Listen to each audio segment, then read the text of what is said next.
Advertencia. Las imágenes y pistas de sonido presentes en el siguiente vídeo son propiedad de sus respectivos autores y o propietarios. Este vídeo es realizado con el único interés de informar y entretener, sin ningún ánimo de lucro. Se recomienda discreción.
Guten Morgen. Proseguimos con el especial del Niño Mago. Esta vez, nos detenemos en la sexta entrega de su hectalogía, Harry Potter y el misterio del príncipe. Publicado consecutivamente el 16 de julio de 2005 en Reino Unido y Estados Unidos, y el 23 de febrero de 2006 por Editorial Salamandra en los países hispanoparlantes. Según Rowling, aunque escribir esta quinta secuela de la saga no resultó ser un trabajo tan agobiante como lo fue El Cáliz de Fuego, sí contó con múltiples inconvenientes a la hora de concebirla. El misterio del príncipe se caracteriza por ser una pieza literaria increíblemente reveladora dentro de la saga, siendo prácticamente una antesala hacia lo que sería el libro final.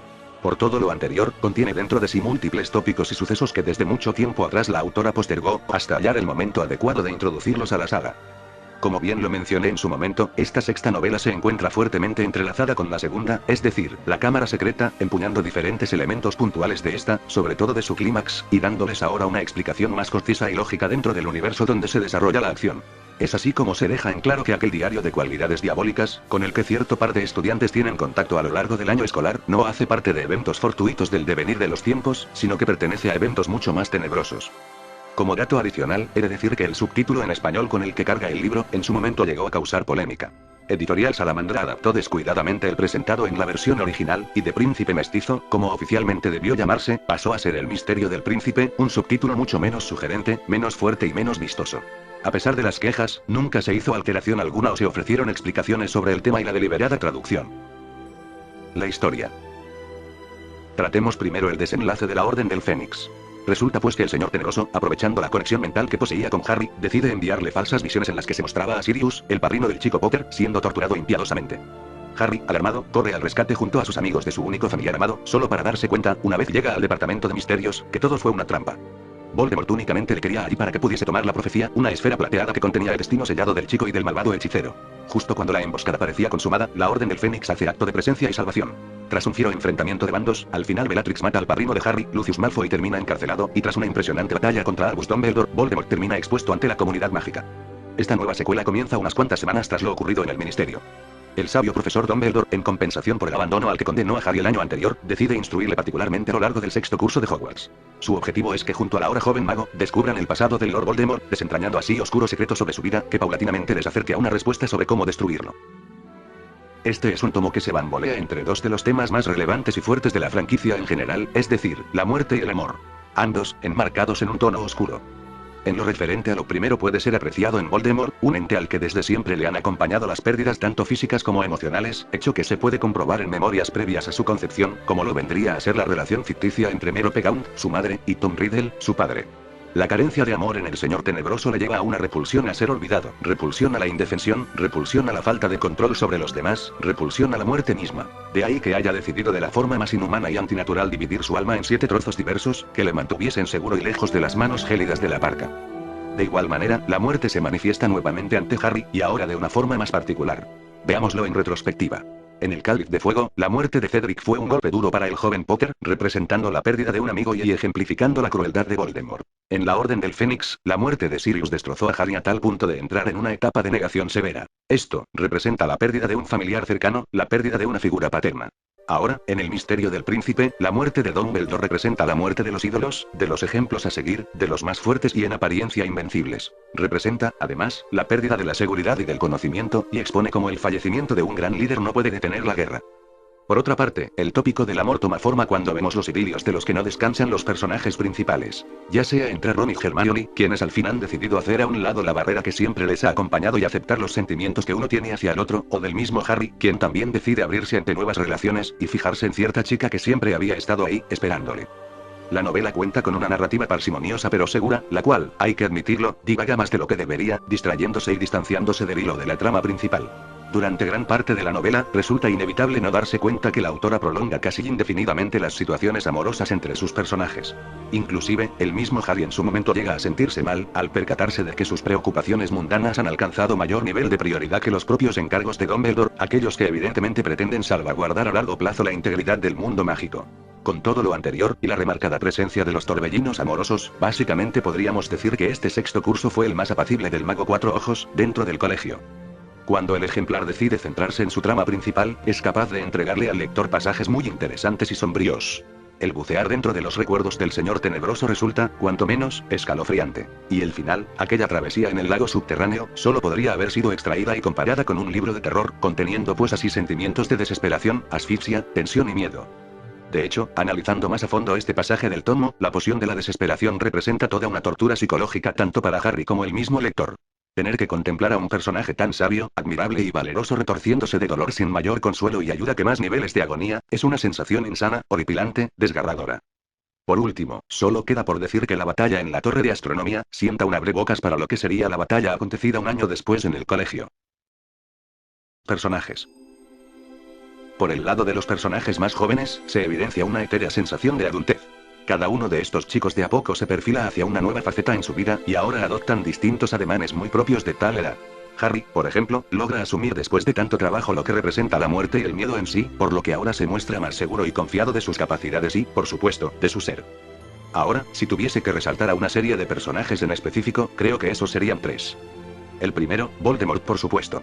Adentrarnos en su pasado, incluso aquel que se dibuja antes de su nacimiento, ayuda a entenderlo como villano, y a aterrizar su percepción sobrenatural, monstruosa e invencible, a una muchísimo más humana, separando, dicho sea de paso, aquellos elementos que lo emparejan tanto con Harry, y que al mismo tiempo, le diferencian en sobremanera.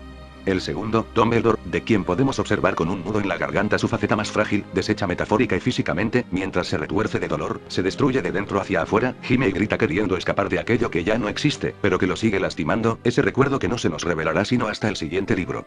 Se resalta que su amabilidad subestimada y su sapiencia embelesadora, se mantengan incluso hasta su faceta más terminal. El tercero y último, pero no menos importante, Draco Malfoy. Durante este ejemplar, es donde más oportunidades se le da al personaje de mostrar contrastes. Malfoy hijo siempre se manifestó como un crío fastidioso y soberbio, que se pavoneaba de su apellido y linaje, y que, aunque siempre fue una despreciable sabandija durante los años previos a este, nunca representó una amenaza 100% confirmada.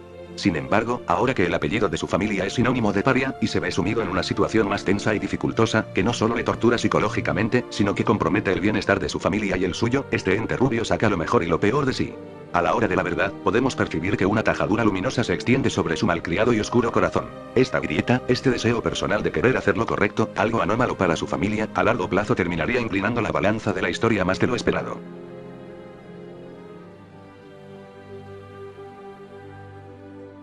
Conclusión. Harry Potter y el misterio del príncipe es una secuela oscura, que se adentra en los habitáculos más polvorientos e impensables del ser más malvado de la historia, de la antítesis misma del personaje principal. Por ello, entrega datos nuevos a la saga más que interesantes, tétricos y enriquecedores, que dicho sea de paso, son acompañados por momentos algo melosos, pero más que divertidos y amenos.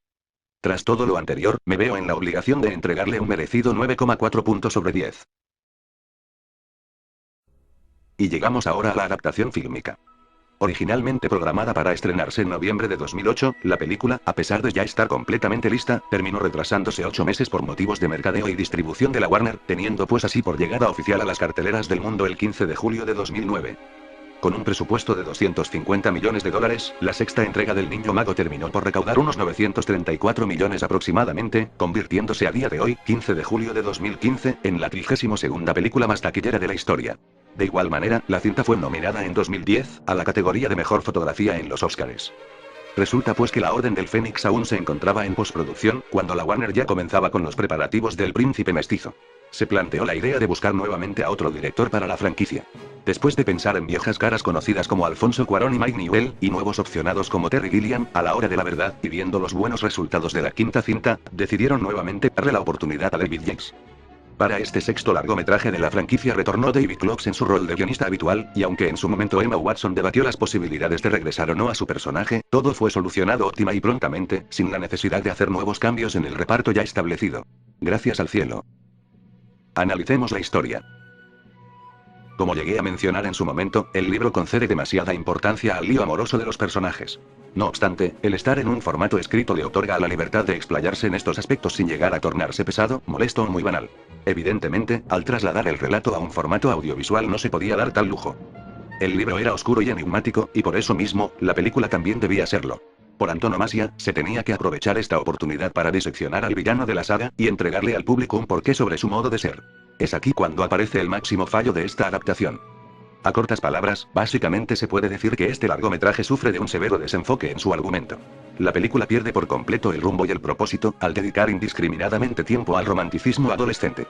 Es así, como todo lo referente al pasado de Voldemort se relega, se difumina a largo plazo.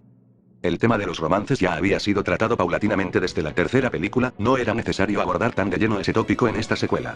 Lo peor, es que esta propensión a dedicarse al romance, termina haciendo de muchos de los diálogos de la obra un hazmerreír simplón, un compendio de frases tontorronas que hacen ver el filme como una comedia romántica adolescente. Cuando el filme no está divagando en lo que no debería, quedan las escenas importantes, las cuales han sido bien trabajadas. Los recuerdos de Voldemort son abordados correctamente, imprimiendo en ellos un tono borroso y también líquido muy elegante. Se habría agradecido ver más sobre ellos. Toda la secuencia del clímax, es decir, la escena del lago subterráneo, de la torre de astronomía y de la persecución, han sido bien elaboradas y adaptadas de su material base. Al parecer el mismo director descubrió que el tono y el ritmo de la cinta estaba tomando un peso en la balanza equivocado, por lo que decide proponer una escena que no se encontraba en el libro. Esta escena nueva a la que me refiero, es el ataque a la madriguera. Miren, la escena por sí sola admito que tiene su encanto. Posee buenas dosis de suspenso, acción y drama, pero a la hora de la verdad, no tiene sentido. ¿En serio me están diciendo que un trío de mortífagos pudo atacar así de fácil el que se supone es el cuartel donde Harry, el elegido, se protege de su mayor enemigo mientras no está en Hogwarts? Es jodidamente ridículo que un lugar así no tenga maleficios de protección o de escudo, justo como si ocurría en el libro. Toda esta escena acarrea un error argumental más que reprochable a toda la cinta. Si este es el nivel de seguridad que se tiene para con Harry, entonces ¿por qué Voldemort no ataca con todo su séquito a aquella casona? Si 3 la volvieron cenizas, 20 acaban con toda la familia Weasley e invitados. Por cierto, si a lo mejor Yates no hubiese estado tan ocupado azucarando el filme, a lo mejor habría reparado en que nunca se explica coherentemente cómo carajos es que se supone que Draco logra dar y reparar con el armario evanescente. Ni siquiera se molesta en dejar bien en claro el porqué del cambio de la sala de menesteres. También, se hubiera agradecido que ya que por primera vez se atrevía a mencionar el término esquiv dentro de las películas, se tomase la molestia de explicarlo. Es por eso que luego tanta gente salta y berrea por ver a Filch, 2 películas después, barriendo en lugar de usar magia. Resumiendo, paradójicamente, del libro más oscuro, nos entregaron la película más rosa. Personajes y actuaciones. Todo grado de profundización sobre Voldemort se ha perdido casi en su totalidad. Ciertamente, los únicos 2 recuerdos que se nos brindan de él, no aportan demasiado a la hora de construir un trasfondo adecuado. La ausencia del Señor Tenebroso resulta siendo tan grave, que llega a dar la impresión de que el largometraje carece por completo de un villano. Dumbledore es otro personaje que pierde bastante, y salvo por algunos diálogos muy especiales, no podemos apreciar más de su persona. Es el trío protagónico el que más atención tiene en este aspecto, más que nada porque ahora Harry, Ron y Hermione han decidido desinhibirse sentimentalmente frente a aquellas personas que les atraen. Todo el elenco cumple en buena manera con sus interpretaciones, mas yo quisiera resaltar a 3 artistas en específico. Jim Broadbent aparece en pantalla como nuevo integrante del elenco, dando vida al profesor de cuestiones Horace Slughorn. Nada que decir, un trabajo impecable por parte de este actor, quien dicho sea de paso, en el pasado también participó en una saga muy mágica, como vendría a ser la de Narnia. Broadbent brinda a su personaje una fragilidad jocosa, remarcando su cobardía de sobresaliente manera. Helena Bonham Carter retorna en su papel de Bellatrix, ahora inyectándolo con una alarmante pero embelesadora sobredosis de locura. Sus ensordecedores gritos, su ansia de destrucción y caos, llenan el espacio en blanco de la obra acaecido por la falta de un villano, y la posicionan, pensaría yo, como el auténtico antagonista de la película. Sin su presencia, esta cinta se habría sentido aún más banal y vacía. Tom Felton exprime de una forma más que satisfactoria las nuevas facetas de su personaje. En sus miradas y gestos se distingue palpablemente esa dicotomía interna que le perturba sin descanso, y le obliga a replantearse severamente sobre sí mismo. De igual forma, logra apreciarse ese alejamiento emocional y físico de aquello que antes tanto disfrutaba y valoraba. Gran interpretación, no cabe duda. En resumen, un apartado descuidado, pero sacado a flote gracias a sus iniguales actores. Música. Nicholas Hooper retorna en su cargo de compositor. La calidad de este nuevo soundtrack ha subido considerablemente. En él, un tono de melancolía aguarda, así como ciertos dejes juguetones y coloridos, muy propios para las escenas románticas y cómicas. La presencia de oscuridad también es perceptible, aunque pudo fortalecerse un poco más. Las melodías son más que óptimas para acompañar las escenas, aunque aún carecen de ese elemento preciso para llegar a la excelencia. Efectos especiales. Son muy sorprendentes a decir verdad. La película se da el lujo de atiborrar un sinnúmero de planos con efectos por ordenador, haciéndolos más que creíbles e impactantes. Es por todo eso que el Quidditch ahora se ve más asombroso que nunca, o que el lago subterráneo sea una escena con un tono desolador y terrorífico muy potente, que con su juego de la carencia de luz, es capaz de erizarte los vellos de la nuca, de poner tu corazón a latir, de entregarte la sensación de que aquel lugar en definitiva está maldito. Es notorio que aunque la escena se distancia un poco de la descripción de la caverna de la novela, en la que la luz verdosa tenía al lugar de un toque venenoso, el cambio es más que válido y por sobre todo, artístico. La fotografía es otro elemento muy interesante, y muy bien ejecutado del filme. Bruno Del Bonel, el encargado de este aspecto, se basa en las pinturas de Rembrandt para así entintar la película y trabajar los colores a partir de una escala de grises, verdes y ocres. Como resultado culmen, obtuvo un tono añejo y lóbrego para toda la cinta. Un magnífico trabajo, sin duda, que sale a relucir en su máxima expresión en los recuerdos del pensadero, y el lago subterráneo. El cambio de guardarropa impuesto en Draco Malfoy sienta de maravilla, le hace resaltar más del estudiantado común y proyecta su nuevo rol dentro de la historia. Del maquillaje no hay nada que pueda decir que no haya mencionado con antelación, en críticas previas. Dirección. Sinceramente siento que Yates es un director de opuestos, y esto no lo digo en buenos términos. Por momentos, este hombre da con aciertos sobresalientes, pero también trae consigo unos fallos lamentables. Por ejemplo, la película cuenta con diálogos muy bien concebidos y bellos, como las últimas palabras que Dumbledore da a Harry antes de partir para el lago subterráneo. Pero luego también están conversaciones como la de Harry y Ron sobre la piel de las chicas, algo tan insulso e insustancial que escandaliza a decir verdad. Pero bueno, mirando de una forma más general su desempeño en la dirección, y dejando ya por sentado el problema de desenfoque argumental citado previamente, sí, Yates hace un trabajo aceptable, sabe dónde poner la cámara, y momentos cruciales son llevados por buen camino, permitiendo que proyecten emociones multicolores. La escena del partido de Quidditch, a pesar de su fugacidad, fue muy genial y amena, trabajada con cariño. Detalles como el dinamismo de la cámara argumentados por el movimiento de la Quaffle, el ambiente nevado, y los nuevos uniformes, realmente emanan calidad y se aprecian bastante, sobre todo cuando se tiene en cuenta que prácticamente no se le mostraba al espectador un buen partido de este deporte desde la segunda película. Las secuencias románticas, me guste o no admitirlo, han sido bien dirigidas, aunque no son nada especiales. La escena donde Slughorn entrega el recuerdo perdido a Harry, es muy bella, sobre todo el momento en donde el joven Potter sujeta la mano del profesor y le ayuda, a manera de un indispensable soporte, a llenar la botella con el recuerdo. En resumidas cuentas, David Yates no desempeñó tan buen cargo en esta entrega como en la pasada. Muchos detalles se le escaparon de las manos, como la misma trama que toma una dirección rotundamente equivocada, los diálogos, o algunas escenas sin sentido. A pesar de todo, se valoran sus aciertos, como la creciente preocupación por los elementos técnicos, y por consumar de buena manera un buen número de escenas. Conclusión. Aunque suena raro y dificultoso decirlo, esta es la película de menor calidad de toda la saga. Sus fallos en el enfoque narrativo irremediablemente la arrastraron hasta este punto, apartándola de toda escapatoria. Por eso, le concedo a la obra, tomándola como un trabajo independiente y como una adaptación, un merecido 7,8 sobre 10. Ahora, justo cuando solo queda por analizar el gran final, les informo que para mayor comodidad mía y de ustedes, hablaré de las Reliquias de la Muerte mediante 3 vídeos, siendo pues el primero enteramente dedicado al libro, y los otros 2 a las respectivas películas. Les espero pues ahí, en ese trío de críticas. Por ahora me despido, good night.